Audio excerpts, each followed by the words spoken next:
The first time my family tried to kill me, they used poison in my birthday cake. I should have known something was wrong when my daughter-in-law Sarah insisted on baking the cake herself. Sarah, who'd never successfully made toast without burning it, suddenly wanted to spend hours in the kitchen creating a special surprise for my 80th birthday celebration. But I was touched by the gesture. After 3 years of barely tolerating each other, I thought she was finally making an effort to be part of the family. I thought the elaborate chocolate cake with hand-piped roses was a peace offering. I was wrong. It was an assassination attempt disguised as dessert. The almonds in the frosting weren't almonds, they were bitter almonds, loaded with enough cyanide to kill a horse.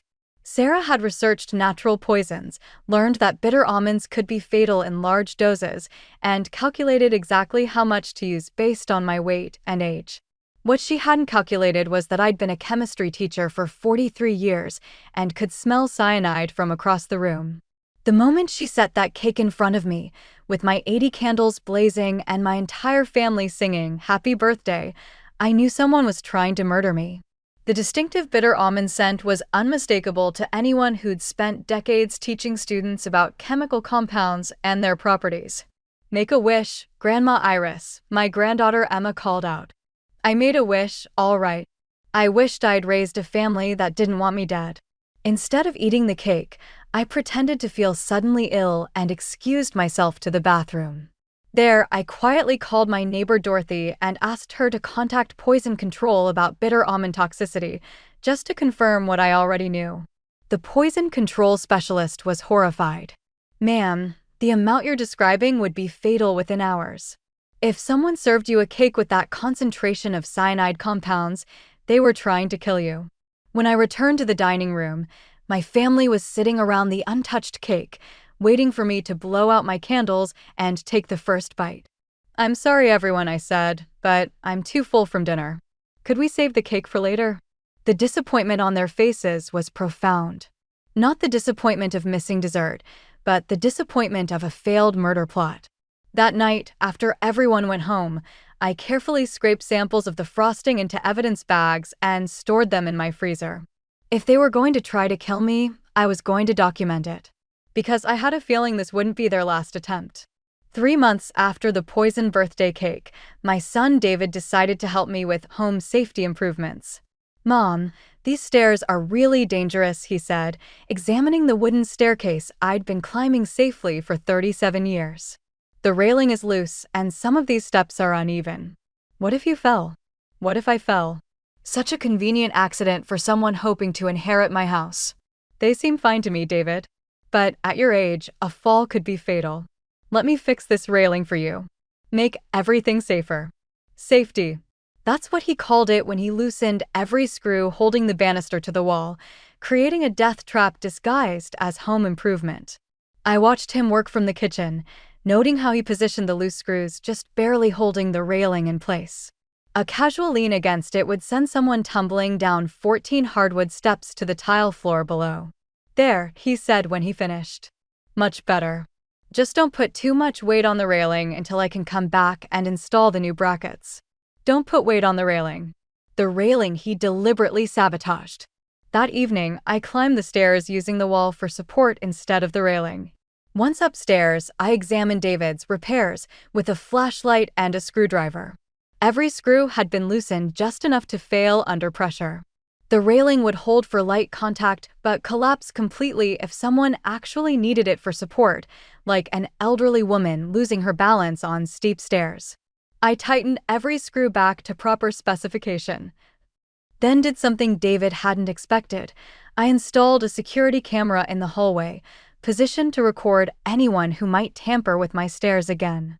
But I also did something else. I called a carpenter and had him inspect the staircase, document its condition, and provide a written report about the recent tampering someone had done to make it dangerous. If David was going to keep trying to kill me, I was going to keep collecting evidence. 6 months later, my grandson Michael offered to service my furnace. "Grandma Iris, when's the last time you had your heating system checked? Gas appliances can be dangerous if they're not properly maintained." Michael was studying engineering and had learned enough about natural gas systems to be dangerous in more ways than one. "The furnace seems to be working fine," I said. "But you can't always tell when there's a problem. Carbon monoxide is odorless. Gas leaks can happen gradually. It's really important to have these things inspected regularly. Inspected by someone who wasn't trying to create fatal gas leaks, preferably." "I suppose you're right. I could take a look at it for you. Free of charge. Just to make sure everything's safe." There was that word again, safe. Michael spent 3 hours in my basement, supposedly inspecting my furnace and gas lines. He emerged covered in dust and full of reassurances that everything was working perfectly and I shouldn't worry about anything. That night, I woke up feeling dizzy and nauseous. The smell of natural gas was faint but unmistakable, drifting up from the basement through the heating vents. Instead of panicking, I calmly opened every window in the house, turned off the main gas valve, and called the emergency line for the gas company. "We'll have a technician there within the hour," the dispatcher said. "In the meantime, don't use any electrical switches, don't light any flames, and evacuate if the smell gets stronger." The gas company technician found the problem immediately. Someone had loosened the connection between the main gas line and the furnace, creating a slow leak that would gradually fill the house with natural gas over several days. "Ma'am, this wasn't an accident. Someone deliberately tampered with this connection. If you hadn't called when you did, this house could have exploded. How long would it take for the gas to reach dangerous levels? At this rate of leak? Another day or two. Whoever did this was probably expecting you to die in your sleep from gas poisoning, or for the house to explode when you turned on a light switch." I had the gas company document everything: the loosened connection, the evidence of deliberate tampering, the timeline for when the sabotage had occurred. Then I called the police and filed a report about attempted murder through gas poisoning.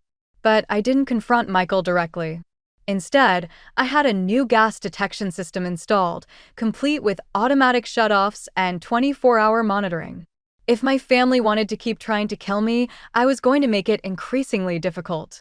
A year after the gas leak incident, my granddaughter Emma, the same one who'd encouraged me to make a birthday wish over the poison cake, decided I needed emergency medical intervention.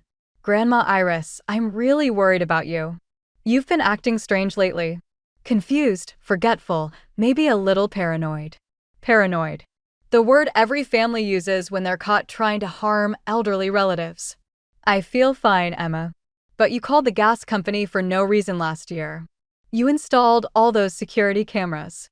You won't eat food that other people prepare. Those are signs of paranoid thinking. Signs of survival thinking, actually." But I let her continue. "I think you should see a doctor, just to make sure everything's okay. I see Dr. Peterson regularly. He says I'm in excellent health. But Dr. Peterson doesn't specialize in elderly care. I found a geriatric specialist who can do a comprehensive evaluation. Dr. Martin Williams. He's supposed to be excellent." Dr. Martin Williams. I'd never heard of him, which was unusual since I knew most of the medical specialists in town. "Where's his office?" "About an hour away. But Grandma, he's really the best. And he said he could see you tomorrow if we brought you in." "Tomorrow. Very urgent for a routine evaluation." "What kind of evaluation?" "Physical and mental assessment. Just to establish a baseline for your cognitive function as you get older." Cognitive function. The kind of evaluation that could be used to have someone declared mentally incompetent. That's very thoughtful of you, Emma. But I think I'll stick with Dr. Peterson. Grandma, please. We're all so worried about you. Let us help. Help. The same word they'd used for the poison cake, the sabotage stairs, and the gas leak. That evening, I researched Dr. Martin Williams. What I found was disturbing. He wasn't a geriatric specialist. He was a psychiatrist who specialized in involuntary commitment procedures for elderly patients. His office wasn't an hour away. It was part of a psychiatric facility that accepted patients on emergency holds. Emma wasn't trying to get me a medical evaluation. She was trying to have me committed to a mental institution. The plan was elegant in its simplicity. Convince me to voluntarily visit a psychiatrist, then have me declared mentally incompetent and dangerous to myself.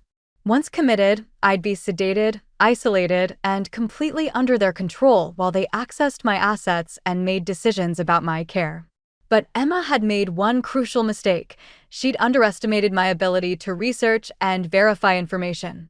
Instead of agreeing to see Dr. Williams, I made an appointment with my own lawyer, Margaret Foster, and arranged for a comprehensive competency evaluation with a legitimate geriatric specialist. The results were definitive. I was mentally sharp, physically capable, and showed no signs of cognitive decline or mental illness. Armed with that documentation, I was ready for the final confrontation. I called a family meeting for the following Sunday. "I want everyone here," I told David. "Sarah, Michael, Emma, everyone. There are some things we need to discuss." They arrived looking concerned and hopeful, probably expecting me to announce that I decided to see Dr. Williams or make some other decision that would advance their murderous agenda. Instead, I served them tea and cookies, store-bought, not homemade, and laid out 4 folders on my dining room table.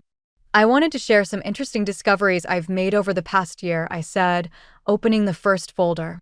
"This folder contains evidence from my 80th birthday party. Chemical analysis of the cake frosting showing lethal concentrations of cyanide compounds, documented in collaboration with poison control specialists." Sarah's face went white. "This folder documents the staircase sabotage that occurred in June. Photographic evidence of loosened screws, carpenter's inspection reports, and security camera footage of the tampering." David started to stand up. "Mom, I can explain." "Sit down, David. I'm not finished. This folder contains gas company reports from the furnace incident. Documentation of deliberately loosened gas connections, evidence of tampering, and police reports filed regarding attempted murder through gas poisoning." Michael was staring at his hands, no longer making eye contact. "And this folder contains research on Dr. Martin Williams, the psychiatrist Emma tried to convince me to visit for involuntary commitment to a mental institution." Emma started crying. Not tears of remorse, but tears of frustration that her plan had been exposed. "For times," I continued, "you've tried to kill me or have me declared incompetent. Poison, arranged accidents, gas leaks, and psychiatric commitment. Each time, you thought you were dealing with a confused old woman who wouldn't notice what you were doing." "Mom," David started. "Each time, you were wrong. I noticed everything. I documented everything. I reported everything to appropriate authorities." "We weren't trying to hurt you," Sarah said desperately. "We were concerned about your safety. You were concerned about my assets. There's a difference." "That's not true." I opened a 5th folder I hadn't mentioned before. "This folder contains financial records showing that you've all been researching the value of my house, my investments, and my insurance policies. Michael, you've been in contact with real estate agents. Emma, you've been looking up probate procedures. Sarah, you've been researching how to contest wills." The evidence was overwhelming and undeniable. "David, you've been meeting with financial advisors about managing a sudden inheritance of approximately $1.2 million, which happens to be exactly the value of my estate." The silence was profound. "So let me be clear about something," I said, standing up with the strength of someone who'd survived 4 murder attempts and was still standing. "I know what you've tried to do. I have evidence of what you've tried to do. And I've taken steps to make sure you'll never succeed." "What kind of steps?" David asked. "Legal steps, financial steps, and personal steps." I handed each of them a sealed envelope. "These contain copies of restraining orders that have been filed against each of you. You are no longer permitted to visit my home, contact me directly, or make any decisions about my medical or financial affairs." "Mom, you can't." "I can, and I have. I've also changed my will, leaving everything to charities that protect elderly people from family abuse. You'll inherit nothing except the knowledge that your murder attempts failed." Emma was sobbing now. "Grandma, please. I've also provided complete documentation of your murder attempts to law enforcement. Whether criminal charges are filed will depend on the district attorney's office, but the evidence is comprehensive and compelling." Sarah stood up abruptly. "This is insane. You're proving that you need help." The only help I needed was protection from my own family. "I've arranged that protection." Michael finally found his voice. "Grandma, we love you." "No, you don't. You love what you thought you'd inherit when I died. But I'm not dead, and you're not inheriting anything. What do you want from us?" David asked. "I want you to leave." I want you to stay away. And I want you to understand that some people are smarter than you think, even when they're 80 years old. After they left, I sat in my quiet house and felt something I hadn't experienced in years: peace. 2 years later, I'm 82 years old and living exactly the life I choose to live. My family never filed criminal charges. They couldn't risk the publicity of a trial that would expose their systematic attempts to murder me for inheritance money. But they also never contacted me again, which was exactly what I wanted. I've surrounded myself with people who value my living presence more than my dying assets. Dorothy, who helped me through the darkest period of discovering my family's betrayal. Margaret Foster, who provided legal protection and became a trusted friend. Dr. Peterson, who continues to document my excellent health and mental acuity. I've also become something unexpected: a mentor to other elderly people dealing with family financial abuse. Through Margaret's law office, I work with seniors who've discovered that their children view them as assets to be liquidated rather than people to be loved. I help them recognize warning signs, document evidence, and protect themselves from relatives who mistake inheritance for entitlement. Mrs. Patterson, one client asked me recently, "How did you know your family was trying to kill you?" I knew because I paid attention instead of making excuses. When someone tries to poison you, sabotage your home, or have you committed against your will, believing the best about their intentions can literally kill you. What would you tell someone who's just discovered their family is stealing from them? I'd tell them to trust their instincts, document everything, and remember that age brings wisdom, not weakness. Some people get more dangerous as they get older, not more vulnerable. Do you miss your family? I thought about that question. Did I miss the people who'd tried to kill me 4 different ways over the course of 18 months? I miss the family I thought I had, I said finally. I don't miss the family I actually had.